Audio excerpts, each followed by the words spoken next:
Hello guys and welcome back to The Broken Sword. We've had the official trailer, which is trailer number 3, I believe now, for the Rings of Power Season 2 drop. So I thought, why not? Let's have a little look through, a little talk about it. Nothing too in-depth today. I just kind of wanted to give some opinions as we're getting really close now. And as we will probably come to learn, trailers never show the full story.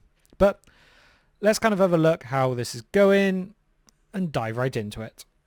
So, of course, Amazon Prime, the one and only. War is done with Middle-earth. So we have King Durin saying war is coming to Middle-earth. Very much showing that the dwarves are going to be active and probably trying to give some backstory and a reasoning why they may accept any rings that are offered to them. Of course, we don't know the exact order yet, but surely after the 3 were made first in this show, it means that the dwarves are going to get theirs soon as well. And then, of course, we have some orcs marching towards for the sack of Eregion, which is pretty much almost a certainty. And one thing you have got to give is that they look good. The orcs look good. We'll see more in a little bit when we get the close-ups. But you can't deny one thing they did nail in the show are the prosthetics. Now, looking at this shot, obviously, again, you can see the water in front of them. That's kind of in the middle. They're going to have to find a way to cross the bridge or drain the river, I guess. I'm not sure. But either way, it very much is reminiscent of Helm's Deep, this battle. I feel like they definitely took some inspiration from that.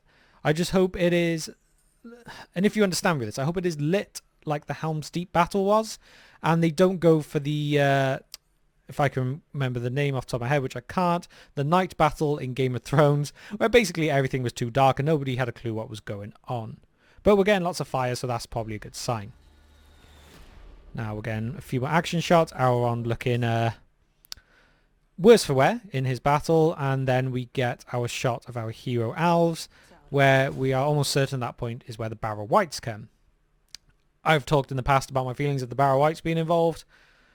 Don't really understand how it's going to work, but hey, I guess we'll see how it goes. Then we get a bit of a look of Annatar flashing from Halbrand to Annatar, with him then walking away with his full-on blonde wig.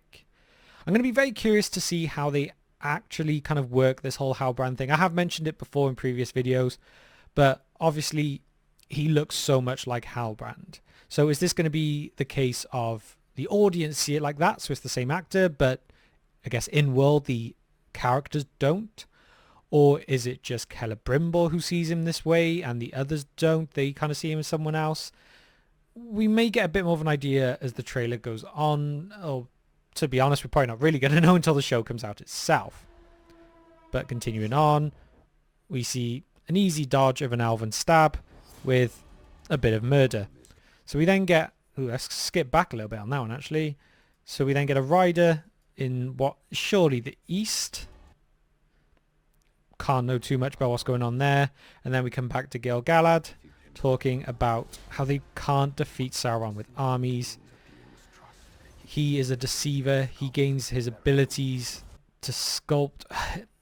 It's a strange one because Gil-galad is very aware of Sauron and his abilities and what these rings may do, when at this stage he hasn't even made the one. So they can't be sure that they're evil or linked, or that Sauron can do a lot of these things.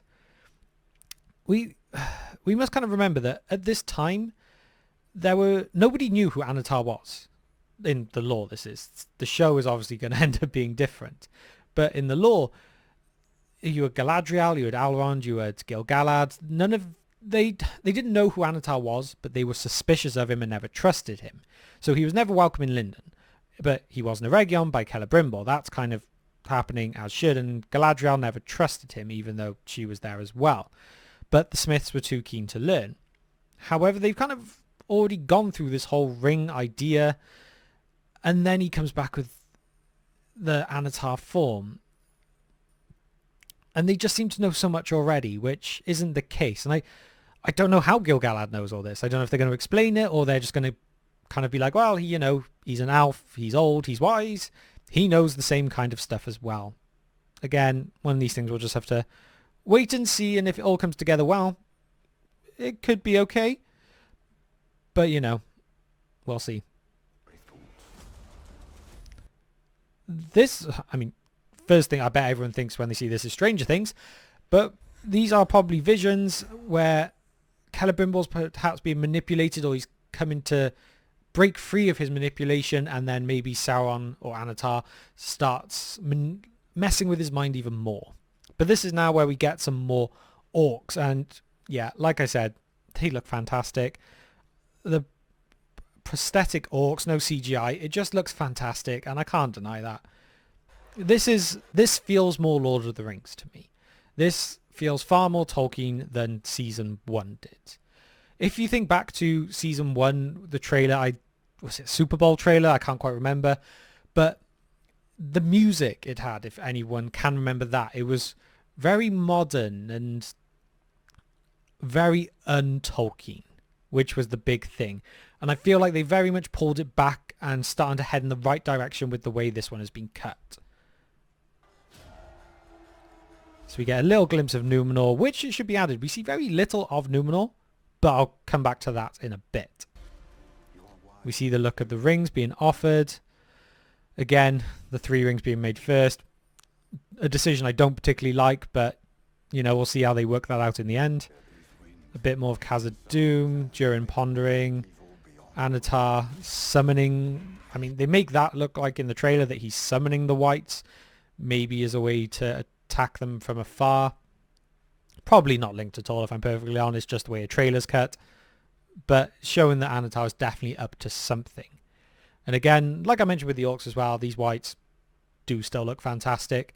They're obviously not Barrow wights. They don't look like they got all the gold chains and stuff like they should in the book, but they're wights of some form, and the Witch King had to learn it from somewhere, so I guess they can get around that, so long as it makes sense. Now we see Eregion before any fall, and then we see it being attacked. That's the interesting one. If we go back a little bit, Galadriel in her cage. Now we're going to understand a bit more about that in a moment, so I will come back to this. We see potentially something of the fall of Khazad-dûm. Now, whether they're making the fall of Khazad-dûm happen thousands of years early, or perhaps just 1 or 2 strange things start to happen now, or perhaps this is just a vision. I mean, in season 1 they did lots of visions of Numenor and the drowning of Numenor, none of it which was actually happening at the time. Maybe they're getting the same thing here. Maybe Anatar turns up with the rings as a gift and says, kind of plants images in their head of saying, you know, this is going to happen. If you take my gift, we can stop this. Guess we'll wait and see.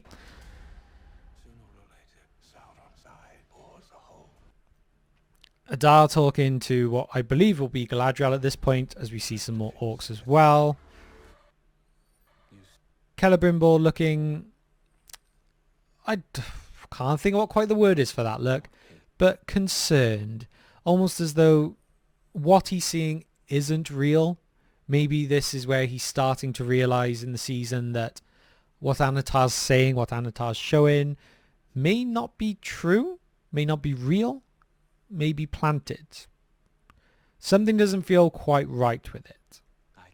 Or it's Celebrimbor perhaps being offered something. Maybe that he doesn't fully trust at first, but then he looks at his people. He sees what they are now, how happy everything is, and thinks, if I don't do something, this will go. This is what I'm protecting. That could be Celebrimbor's motivation in all of this. But we do... That's one of the bits that I find quite interesting in this. Celebrimbor is definitely... Stuff's been hidden from him. He's being manipulated, and he will come to notice that in the end. I mean, I'm not going to guess technically put any spoilers, but if you know how Celebrimbor ends, it's going to be an interesting way to go if they actually go the full hog with that. But yeah, him and Sauron don't end on good terms. Who are you? Truly, I am the one keeping the storm at bay.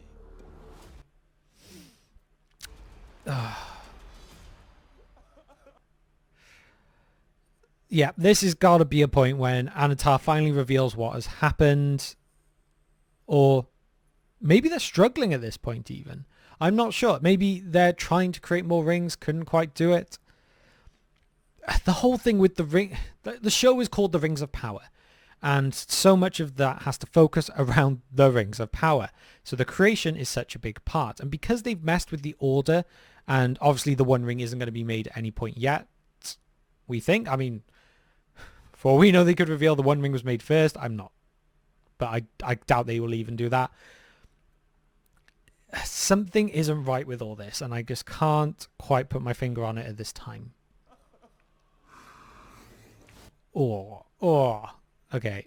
I will always appreciate some good prosthetics. Those orcs. That is what an orc should look like. That's where I'm getting more Lord of the Rings feel when I see more of that side of things. So, Galadriel and Adar back together again. And Adar is appealing to her. They think they could work together. And it's these kind of things that really makes me question Galadriel as a character in this show. I know it's not going to change now. The Galadriel we get in the Rings of Power is the Galadriel we get, and it's not the same one from the lore. We have to sadly accept that. After all, Galadriel is one of the Eldar. She has seen the light of the two trees. She's amongst the wisest of all of the elves. But she just doesn't seem that here. She wouldn't be bargaining with orcs. It wouldn't happen. They're trying to give those orcs that redemption arc almost. Like you feel sorry for them in a way. And that's not what Tolkien wrote. Not everything has to be redeemable. They are the epitome of pure evil. And sometimes that's it. That can be it. Evil is evil. Not everything has to be redeemable. Maybe unless you're Amazon Prime. So we get a couple more shots of the Balrog, some more action shots. Oh, we actually get our first glimpse at Isildur.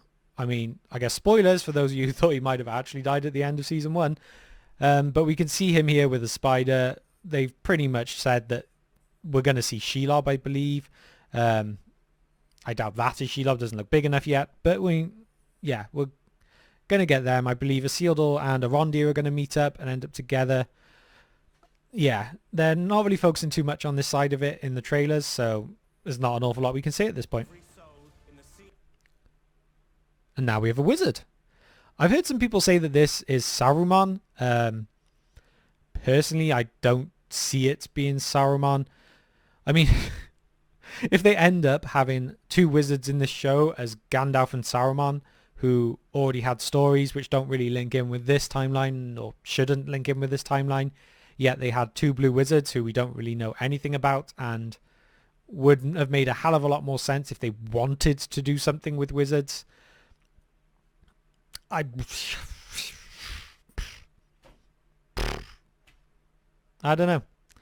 So maybe a blue wizard. It may not even be a wizard. Who knows? It could be a random shaman from the east who ends up... No. It can't. It's got to be a wizard.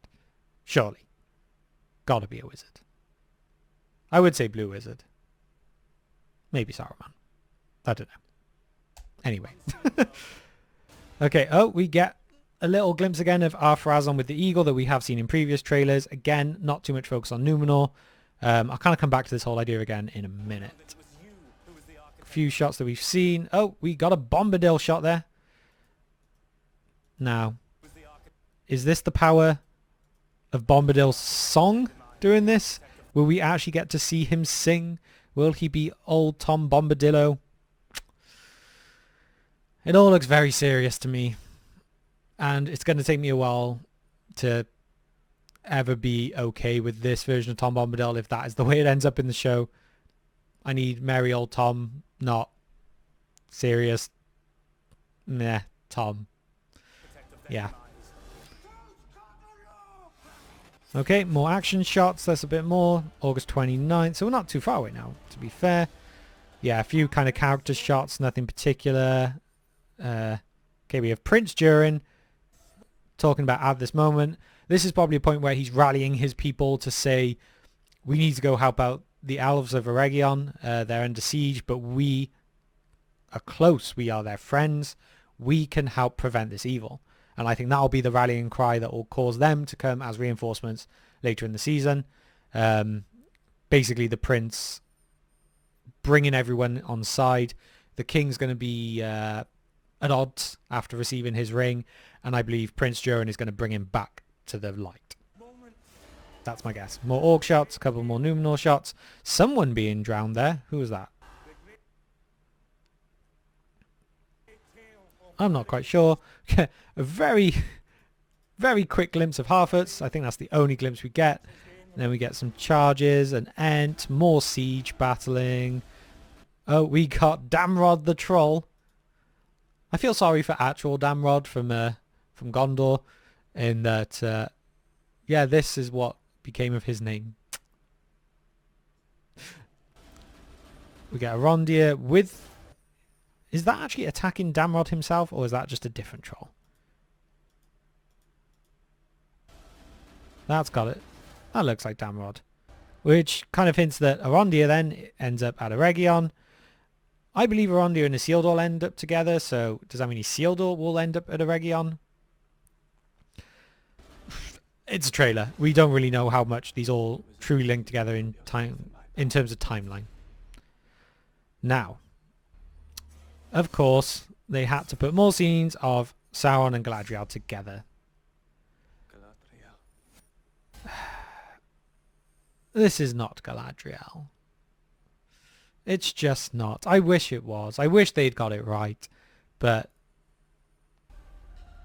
it's the Galadriel we've got. Okay. That kind of brings an end to the trailer, I believe. Yeah, we just kind of end up with Prime at the end. So, yeah. Okay, it's a trailer. You're never going to get a full story from a trailer. You never will. It's the best bits of the entire season. Some good editors have gone and put together to show off the show, to sell it as best they can. It doesn't have to make any sense in terms of timeline within the show. So it's going to look good. And it does look good. If this is what they had put out for season 1 and the feel of it, the way everything kind of comes across, I think things could have gone better. And I'm hoping that means that it's a step in the right direction. Things did look good for season 1 and it didn't turn out that well. Things look better for season 2, so I'm hoping that means it's going to go down that route. Like I've said before, at the end of the day, we've got the Rings of Power. It's going to be staying. I want it to be good, but I'm not going to pretend things are good when they're not. So yes, the trailer does look good. It very much makes me think season 2 is going to be better than season 1. Not the highest bar to beat, but beat it all the same. They have to. I guess we've only got a couple of weeks to find out. I mean, they're releasing 3 episodes on the first day, which I can't decide if that's a good or bad thing. Is that saying maybe episodes 1 or 2 is a bit slow, so you kind of need to see all 3 to really get you hooked in which case that's over a long feature-length movie. I don't know. One thing I would say about the look of season 2 from this trailer at least is, like we kind of touched upon already, there appears to be a lot less of the Harfoots and a fair bit less of Numenor. So obviously with the Harfoots and the Stranger, they're going out to the east. That'll be very much a subplot. Maybe they've listened to the fans a bit. Maybe they have actually gone, okay, people like the stuff with Eregion more. They like Khazad-dûm more. Let's focus more on that for this season. And maybe the stuff in Numenor that isn't quite ready yet, the Harfoot story that people have not taken to at all. Maybe we leave these as very much B or even C plots. It could be their way of thinking and trying to get people back on side in season 2 by focusing on what they want more. And I mean, listening to your audience can only really help at times. You hope. Who knows? But yeah, with that, is there anything else really about the trailer that can be said at this point? I accept things don't always have to follow the lore exactly. I mean, just look at Lord of the Rings. If that was released today, there's many things that would probably get ripped apart dreadfully from that. Potentially replacing Glorfindel with Arwen. Bringing the elves to Helm's Deep. Keeping the Dead Men of Dunharrow all the way to Minas Tirith and making them win the battle. These things would go down far worse today than they did when it was released. But they worked within that story. And it didn't seem so out of place and disrespectful. Whereas a lot of this just seems like they're changes for the sake of changes to fit with modern day society. And that's not what Tolkien wrote about. I get things will adapt, things will change, you can become more inclusive. There is no problem with that at all. Just don't do it and sacrifice the story to do so. A story is what sells these things. A plot, a good plot that keeps people engaged. If it is a great show, there's a great story that people want to keep watching, you wouldn't even consider any of that stuff. It's just kind of, it just happens. So to make such a focus on it and potentially sacrifice your entire show, that's where they kind of went maybe a bit too far in the wrong direction in season 1. And now maybe all that is out of the way, we can almost draw a line under it, almost like a little reset for season 2, and go, let's just go from here and hopefully make some entertaining TV, something that is more respectful to Tolkien, something the fans can enjoy more. I definitely feel slightly more positive seeing the trailer, but especially with a bit of a filmmaking background, I very much understand trailers do often sell a product that it's not. And it's kind of as simple as that. I think that's pretty much all I got to say today. We'll kind of see how it goes. We've only got a couple of weeks left. We will be on the channel doing episode reviews, I guess. I may do episode breakdowns. Kind of depends on time, but we'll definitely be potentially going live or recording ourselves, talk about the episodes after every week. Hopefully go live so we can get in the chat with some of you guys, so please subscribe for that. And really, with that, I think I'll leave it there today, and hopefully I will see you all next time on The Broken Sword.